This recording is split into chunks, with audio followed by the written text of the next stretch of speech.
So, a little background. About 2 years ago, my wife and I were watching something on TV. It might have been the movie Wild.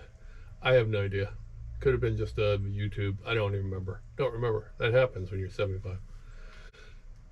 And it was about the Pacific Crest Trail. I remember that much.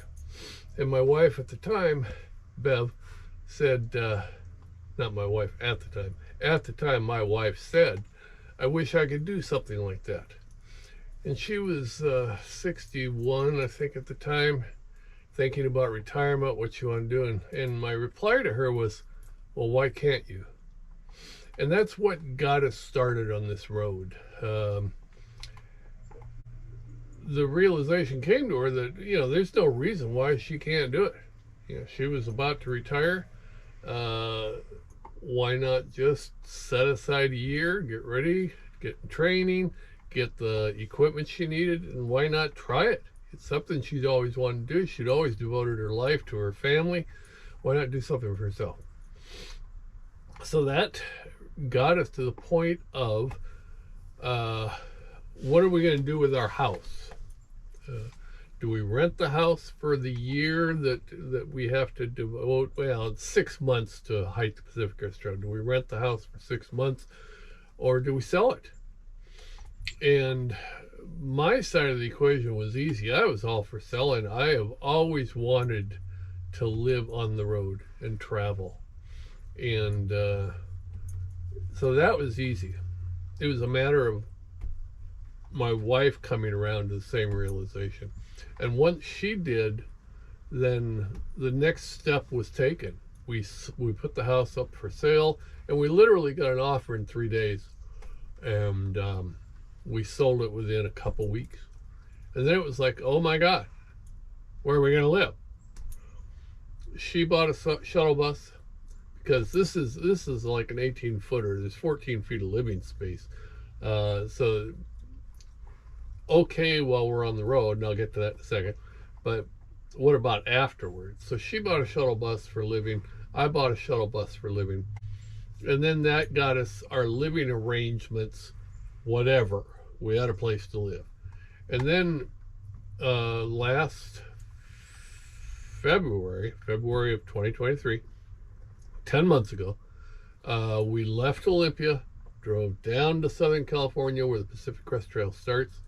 And then for 7 months, we were on the road coming back up north while she hiked, and I resupplied her out of this bus.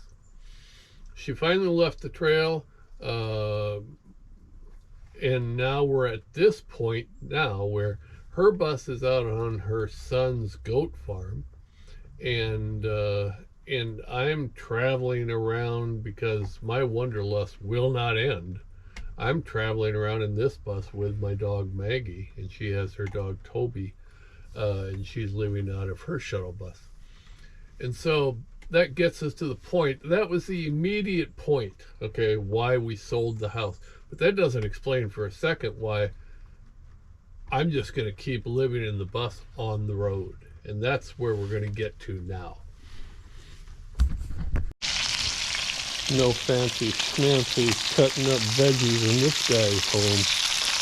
Me and Maggie frying up some sausages, and then some eggs, a little salt and pepper, and we call that a gourmet meal during bus life.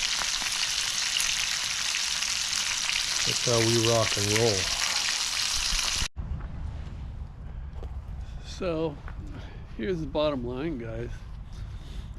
Why am I the way I am? Why did I sell everything to live in a bus? I'm just not wired the way most people are. And here's the thing, guys. I've known this all my life, okay? But I tried to be the good soldier. I tried to chase the American dream. For the good old American life. For the money, for the glory, and for the fun. Mostly for the money. I tried to be a great homeowner. I tried to do the weeding and the mowing and talking to neighbors and family gatherings, and it's exhausting for me, okay? I mean, I'm not going to go into the psyche. I'm not going to go into the deep reasons why, You know, it has to do with foster home, has to do with not being nurtured early. It just has to, I don't know. You know, it's just the way some people are wired. I'm happier not owning a home. I've owned 12. It's not like I haven't tried, okay? I'm happier not owning a home. I'm happier not doing the yard work. I'm happier. I'm happier. I'm happier. The only responsibility I have on a day to day basis is to take care of my dog Maggie. That's it. And I love it. How much responsibility do you want me to have? I've owned three businesses, 12 homes, been a good husband to Bev, been a good father to my son. I'm 75 years old and I don't want to do any of it anymore. No moss. I'm throwing up my hands. I give up the American dream. I can't do this no more. This is what I want to do. To a certain extent, okay? I don't want to go up into the woods on 14-day passes with BLM lands and live by myself in the woods. I like to have people around me. There are certain people that I like to stay in touch with. So I like this leaving for 4 or 5 days and then coming back to a home base. And I've got a home base, not my home, but I have a home base in Olympia. I like that. I like going out and seeing different things and meeting different people, but not forming such a bond with them that I have to be responsible to them. And you know what the weird thing is? This is okay with my wife. Bev gets it. She knows how hard I tried, you know, while we were married. I mean, we're still married, but while we were married, to be the good stepfather and to be the good neighbor and to take care of things and take care of responsibilities. I can't do it anymore.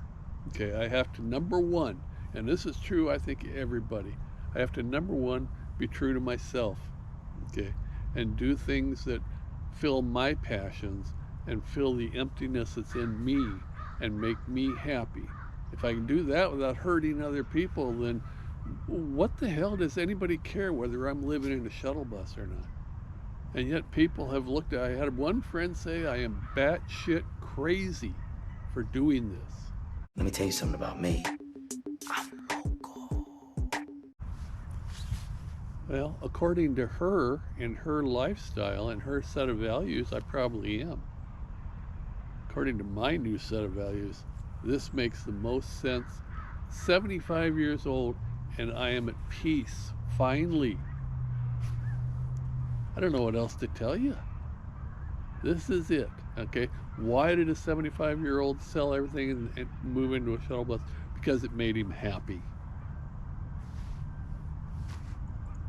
If you find fault in that, that's on you. It's not on me, okay? If you can celebrate with me and find joy in it for me, then thank you very much. I appreciate it. That's it. I don't have the answers for everybody else, but I do know that I finally figured out where I should be, and that's part-time on the road. You know, people, I had an offer to go down to Arizona. You can live in places in Arizona in like RV gatherings for 180 days for $180. But there's like 1,000 RVs parked in the middle of the desert. It's a community. I don't want that. I can't do it. Can't. I can't do small talk on a daily basis with everybody that passes by. I will be a raving lunatic. Let me tell you something about me. I'm local. Okay. So, if people stop by, you know, when I'm parked for overnight and they want to talk, that's fantastic. I like to meet people, but I also like the ability to get the heck away. Just me. I'm not a hermit. I'm not antisocial. I know my limits. So there's your answer. You know, I hope that answers it for everybody that's been asking that question. Maggie and I are in Boardman, Oregon. Board, B-O-A-R-D, Boardman, Oregon, and the Boardman Marine Park. And this is a gem. If you've never been here, this is a beauty. It's just outside of Umatilla. Umatilla, Oregon. Anyway, we're gonna head to Walla Walla next because they've got a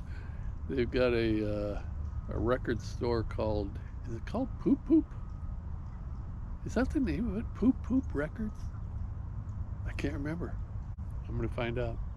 All right, that's it. Thanks for watching, guys. Hit the like. Please hit the subscribe. My God, I'm not trying to get rich on this. I'm not even making money right now. But it would be nice if I could make some money on it. Whatever. I'll try to keep you entertained. All right, Maggie's in the bus because she was too much outdoors. It was just wearing her out. And I'm here, and I thank you.